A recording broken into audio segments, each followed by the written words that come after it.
Jason, good evening. How are you? All is well. How are All's you? great. All's great. Summer's on its way and Bye bye the weather's great. snow. It's Bye-bye great. snow. Bye-bye hello golf. Hello outdoor Yeah. activities. That's why you stay so lean and, lean Yeah. and fit I there. hide it well. You hide it well. Jason, we got a great show today. We're going to talk about RRSPs, the good, the bad, and the ugly. And the reason why I want to bring up this article today about the good, the bad, and the ugly is I had a client a few months ago call me up and he found an article. It was in the one of the newspaper magazines or whatever it was. And it talked about how RSPs weren't so great.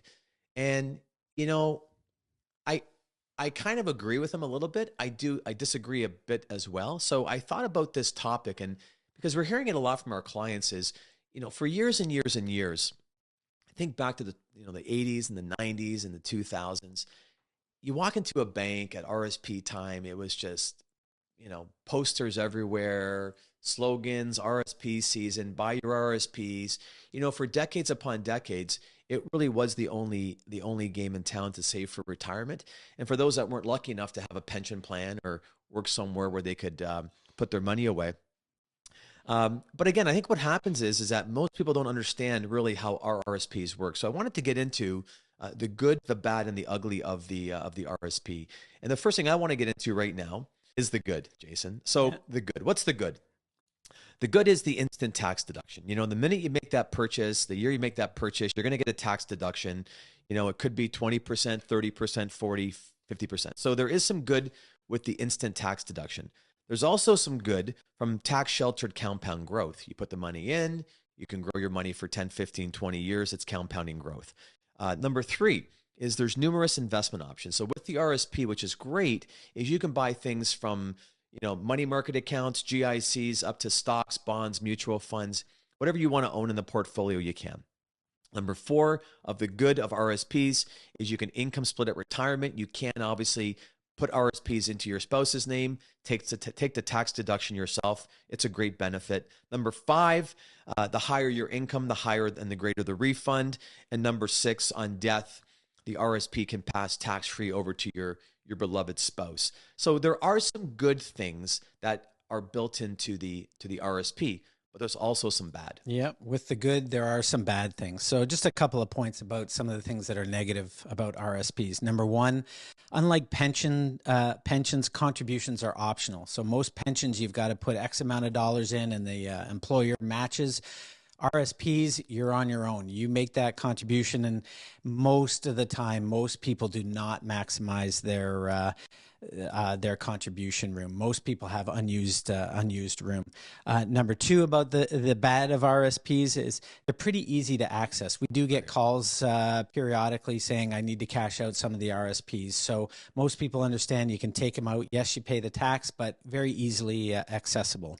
Number three, as you mentioned, in the 80s, the 90s, and the early 2000s, it was the only game in town. It really was. Yeah, exactly. You see everybody lined up at the bank during RSP season, the TV commercials. It was they were the only game in town.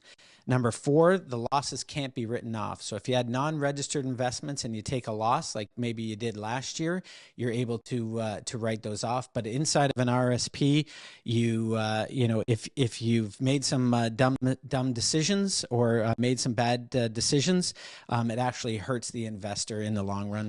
Number five, if you're lucky enough or good enough to or have a good advisor like Dave or myself, and you've made some gains over the years, unfortunately, the bad of that is you've got to pay more tax. If you've put in $100,000 and it's now $200,000, you're paying tax on that $200,000. Yeah, exactly. So, it is funny, right? I mean, it was the only game in town and it wasn't a bad game. Now, looking at it today, there's some different options today than there was, 10, 15, 20 years ago. But one of the big things with the bad, Jason, in your comments is, with a pension plan, you're basically obligated to support that pension plan. If you're a teacher these days, you put in a portion, the employer puts in a portion. A lot of places, there's a matching formula.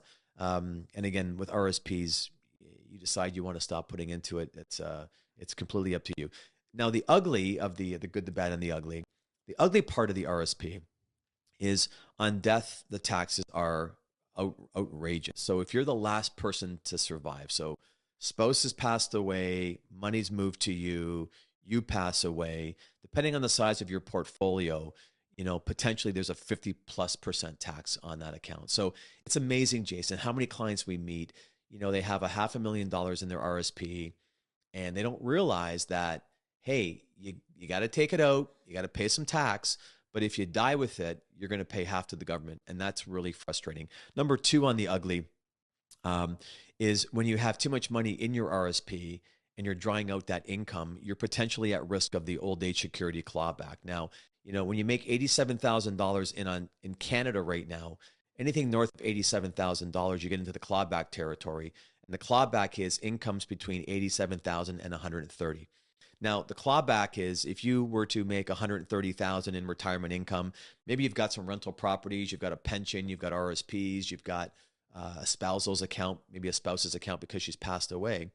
The clawback is, $7,000-$8,000 a year. So that's a real frustrating point I find with clients is they've saved their whole lives, they've done well, and they're in the clawback. Number three of the ugly part of RSPs is too much money in RSPs really risks low-income seniors getting the guaranteed income supplement. So if you're a low-income Canadian right now and you have income, let's say if you're a single person around $21,000, you qualify for the guaranteed income supplement. If you're a couple, it's between $38,000 to $50,000. So again, by having a big batch of RSPs and drawing them out as you have to, there's a chance you're going to lose part of that low income portion. So mostly taxes are the big hindrance that people get frustrated with when they have all these RSPs. And what I find is that 20, 30, 40 years, you made good investments, you've grown the capital. People forget the fact that they got to pay that tax back at some point. You're exactly right. A lot of people don't realize it, right? That there's tax implications on the way out. So now that we've gotten through the 80s, 90s, and 2000s, what is there left? Is there anything available now? Well, there's a couple of things. The tax-free savings accounts, most people kind of understand them a little bit. The maximum contribution, if you haven't made one already, is up to $88,000. So a couple these days can really sock some money away on a tax-free basis. All the interest, all the capital gains and dividends, all the growth is tax-free. So that's been a great new retirement vehicle since I think it was 2009. And non-registered investments are still a good way. An open account, you do pay a little bit of tax along the way, but in the end, you're not going to have some of those issues that the RSPs have. Yeah, I'm finding right now that a lot of people that are in their 60s and 70s are, they're happy they have their RSPs. It's going to provide an income. They're drawing out RIF income. It's all good. But man, that tax side is difficult. And they forget that they got that big tax savings 20, 30 years ago. So again, RSPs, there is some good, there is some bad, and there is some ugly. And again, really it's specific. One thing I would say to anybody out there is if your income is low while you're working and low in your retirement years, maybe you want to avoid RSPs. If your income is really high during your working years and your income becomes lower, RSPs do make a lot of sense. So again, it's not a one size fits all, or it's for everyone. It really is individual to your own specific circumstances and needs. Yeah, for sure. Yeah, exactly. Jason Pollock, thanks again. Always good. Thank you. Have a great night. We'll see you on our next episode.